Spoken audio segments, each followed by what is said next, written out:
Welcome back to another lesson in Unit 1, which is all about sinusoidal functions and sinusoidal graphs.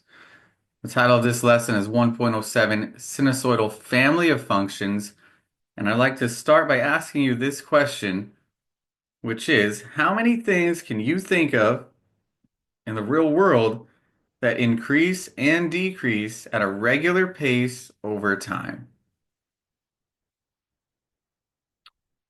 Hopefully, when you read that and listened to that, you thought, yeah, that's what a sinusoidal function is. That's what a graph of a sinusoidal function looks like. And here are some real life examples. We have a pendulum swinging side to side. It goes to the left and then to the right and then to the left at the same exact pace over time. This slide goes up and down at the same pace over time. A tire of a bike, well, it goes up to the top. That is an increase in height, and it goes down to the bottom. That is a decrease in height over time, assuming he's riding at the same speed. Similar to a Ferris wheel, right? You start at the bottom, increases all the way to the top, and then back around over and over at the same speed. If you're jogging at the same pace, you will have the same heart rate. And if you are looking at a music loop, same idea. Increase and decrease, increase, decrease, same pace over time. That's what we're talking about. So let's look at our goals related to this. Describe the effect a given parameter has on a graph. Remember, effects of a given parameter means transformation. Something is changing. And the transformations we've seen are A, B, and C, which exist in both sine and cosine functions, right? So you also want to be able to graph a sinusoidal function given the equation. So you'll see different values for A, B, and C. And you will also be able to graph one of these trig functions given the equation, no matter what form it's given in. Could be a description. You'll see that today. Well, let's start by graphing a cosine function. If you'd like to test yourself, of course, you can pause this and do that now. And you should know we always start by graphing the midline. Let's write out what the function looks like with all possible transformations. We have A, this is cosine, so cosine. B is attached to x inside those parentheses plus m. So the midline is whatever is added or subtracted at the end, and don't forget it's an equation. So the equation of the midline is y equals -3, and if you were to graph that, it's that dashed horizontal line that goes right through -3. That's our base, that's our foundation. Now it would be really nice to identify the starting point, which is the y-intercept. And we do that by looking at two things. We need to look at, first and foremost, what type of function is this? Well, this is a cosine. Is it positive or negative? We don't see a minus sign between the equals and the 6, so we know it's positive cosine. And you should be very familiar by now that positive cosine goes max to max with the y-intercept being at the max. But what is the max? We don't know. We need to know the amplitude, right? Because that tells us how far we go up from the midline to the max. So what's A? We see it there. It's 6. Okay, so A is 6, meaning from the mid to the max, we go up 6. So that would give us the point 3, which also happens to be our y-intercept, right? We talked about that right here. So the max is 3. And if this is in the middle, then we also have to go down by the amplitude to get to the min. So I'm going to label this as the max. The min, we're going to go down 6 from -3. So that's -9. Now, I'm not drawing lines here because the max and the min, they are not lines like the midline. They are just telling us what is the highest y value of any point on this graph we're going to see in a moment, and same with min. What's the very lowest? We already talked about how this is a positive cosine function, which really helps us out with that y-intercept. We see it up here at 3. Okay. And now we need to graph the last point of the period. We know we're going max to max, but how far? It's going to be somewhere along this line here. But how far? Let's find the period, and we do that by using b. Our helper b helps us find p. So let's do it. B is 2. We see that in our function. And the formula for P is 2 pi over B. So we're going to take that B value, plug it in. 2 goes into 2 once, so we're just left with pi. Now, you may be familiar with the number pi represents, but we're going to just approximate it to 3.14, which we see on our graph. Okay, so we know we're going max to max. So we know the period length is going to go all the way to 3.14 and end at the max. We have another key point. To find the 3 points left that we need to graph this cosine graph, we need to find the spacer. Remember, the spacer is found by taking the period and dividing by 4. So we're going to take pi, or in this case, we rounded to 3.14, and divide by 4. So our spacer will be approximately, we're going to have to round a little bit, 0.79.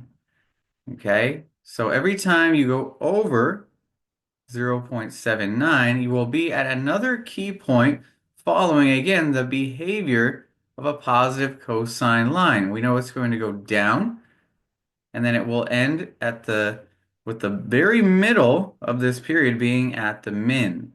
So halfway through, well, we'll get there. So we're going to go over 0.79 and we're going to go down, not all the way, but to one of our key points. That's the midline. Then we want to go down, this time all the way to the min, which we said is at -9. So we go over another 0.79 and then all the way down to -9.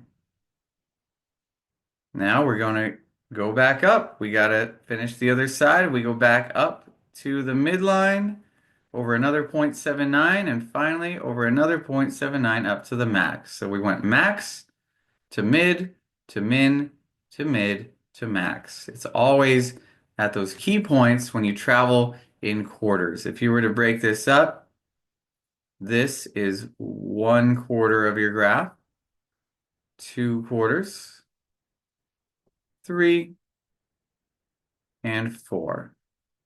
So that shows you why we divide by 4 to figure out where those key points are.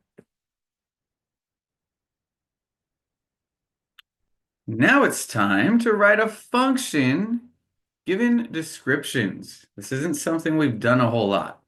They say write the function g of x equals all of this. We've seen this many, many times. That results from the given transformation of f of x equals sine x. Well, this is familiar too, isn't it? That's our parent function. So what they're saying is take your parent function and write a new function called g of x with all of the possible transformations. So a, b, and m, whatever those might change to be. So that's really what we're focused on. We know our function is going to be called g of x. We also know its sign because we see that in the problem.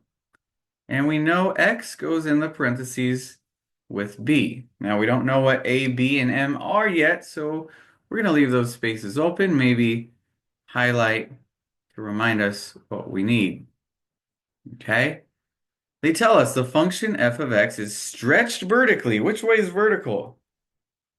Well, you grab your max, you grab your min, and rubber band effect, pull them further apart. So if there's a vertical stretch by a factor of 3, that means the amplitude increases, right? The distance from the midline to the top, to the max, increases by 3. So amplitude of the parent function was 1, right? There's an invisible 1 in front of that sign. So we know amplitude is now 3. They're also telling us it's stretched horizontally by a factor of 1/2. Okay, this part can be a little confusing, especially when you're graphing. I'll of course show you how to do that when we get to a problem like that. But here's the bottom line. Anytime you see the words horizontal stretch or horizontal compression by a factor, that number is B. So if the horizontal stretch or compression right here, it says 1/2, that means B is 1/2. And then finally, M. So B is 1/2. M is midline. Well, what does this say? Translated. Translated is another word for shifted. Shifted down, meaning everything moves. That's the metal bar effect, right? We're saying we're taking that midline and everything attached to it, which is our whole sine graph in this case, and we're moving it down 5. So that's going to be a -5 at the end, and that's what our function should look like.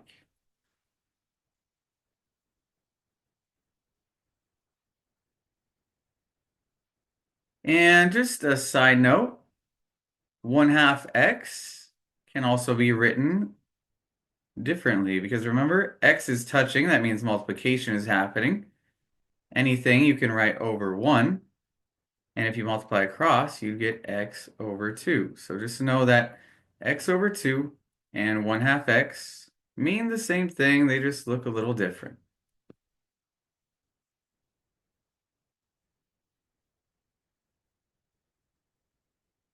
Okay, let's see if you can do a problem just like the one we tried a moment ago. Of course, there's a few differences, but there are many similarities. All right, let's see how you did. Okay, write the function g of x. This looks the same as the last one. The only main difference is cosine. So right away, we know it's a function. We know they want it to be called g of x. We know it's cosine and parentheses with x inside. We're off to a good start. And I'm just going to move this over. Whoops. Let's try that again. There we go. Okay. The function is compressed vertically. So vertical is up and down, right? Y value. So you have your original cosine graph, and compressed means we're getting that rubber band and we're squeezing it closer together. Those Y values are getting smaller, so everything's shrinking down by a factor of 1/3. So that means A is, you guessed it, 1/3. Okay. What else do they say? It is compressed horizontally by a factor of 2. Well, remember, we just talked about this.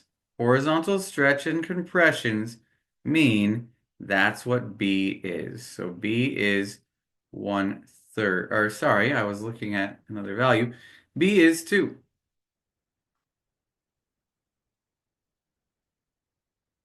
All right, and finally, it's translated. Remember the other word for translated, shifted up. So if we're moving everything up, that is a vertical shift in the positive direction. So M is 2.5. So plus 2.5.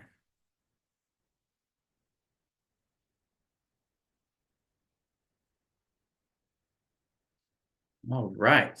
Well, you've learned a lot of good things today, and we're just going to practice what you've learned a little bit more to sharpen those skills. So for the Last two problems here, I'd recommend pausing and practicing and then checking your work. Okay, graph the midline. Midline is 1. Y equals 1. Graph it. Okay. What is A? Well, we see it sitting pretty in the front. So this is done. A is 2. Okay. That's great, but we can't really graph anything yet because we need to, once again, look at is it sine or cosine and what's the max and min, all those types of things. So the max is what?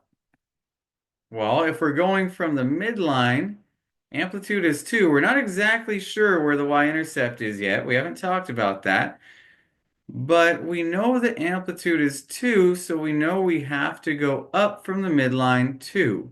So you go from 1 to up 2, the max is at 3, and then the min must mean you go down 2 to -1. Now we can start graphing something because we can clearly see it's positive.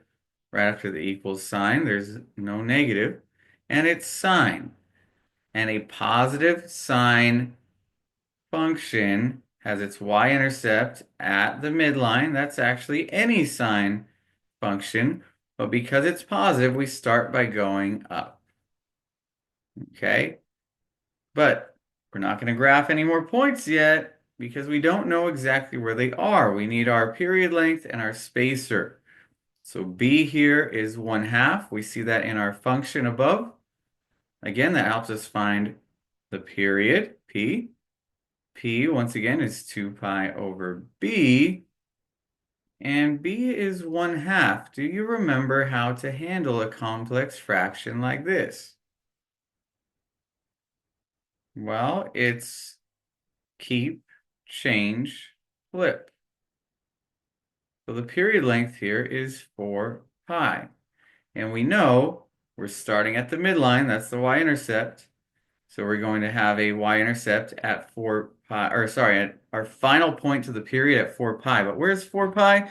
Well, earlier we said we're going to round pi to 3.14. So we see 1, 2, 3, 4 pi is going to be right there at our last given value. So we're going to put a dot over 4 pi at the midline.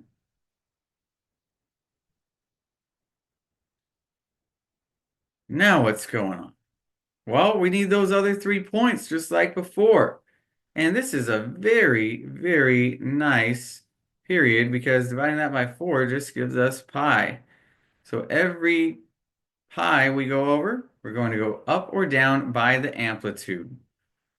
Okay, so amplitude, remember the max is up here at 3 and the min was at -1. If you would like, you could draw lines at the max, the mid, and the min to help you figure things out. But just remember max and min are not lines, but the midline is. Okay, it's in the name. So we go over pi, and we said it's positive sign, so we start by going up. So over pi, up by the amplitude. Over another pi, down by the amplitude. We're following the behavior of a positive sine function, just like this. So down again, over pi, down by the amplitude, down to the min, and then over one more pi, back to the midline. So our graph line should look like this.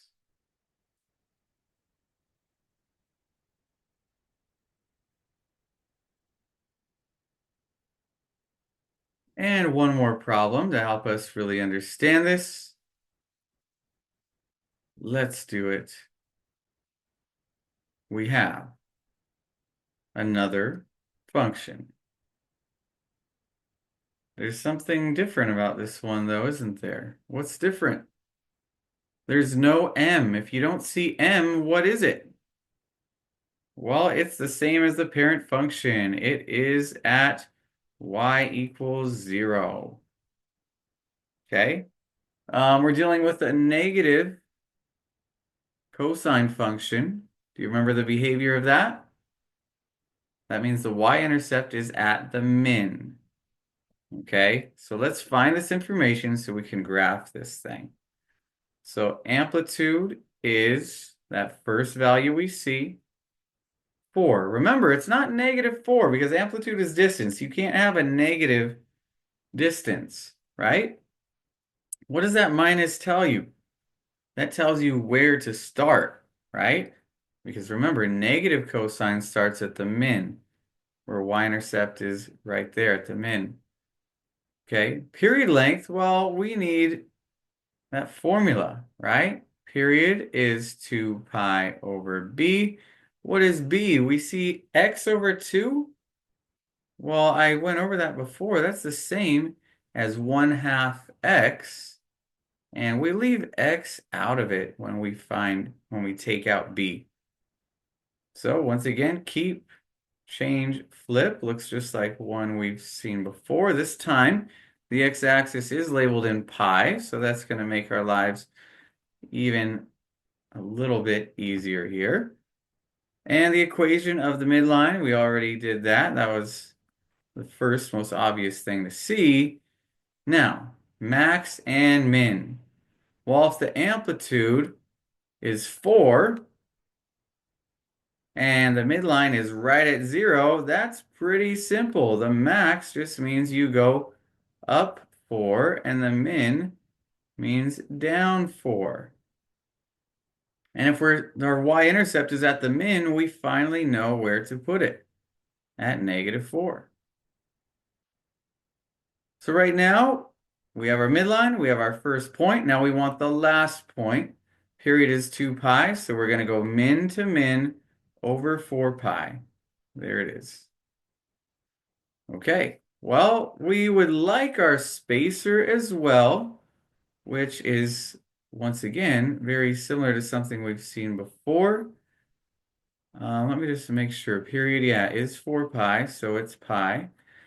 So every time we go over pi, we go up or down by the amplitude. So up over to 2 pi, up to the max we said is 4. Over another pi, we're at 3 pi, down by the amplitude. Over another pi to 4 pi, down by the amplitude. Connect your dots. And there we have it. Our negative cosine graph is complete, and you've made it to the end of this lesson. As always, utilize the resources in the OLS. They're there for you to practice and sharpen your skills. Come to class, ask questions, all that good stuff to make sure you understand this well, because the unit test isn't too far away. See you next time.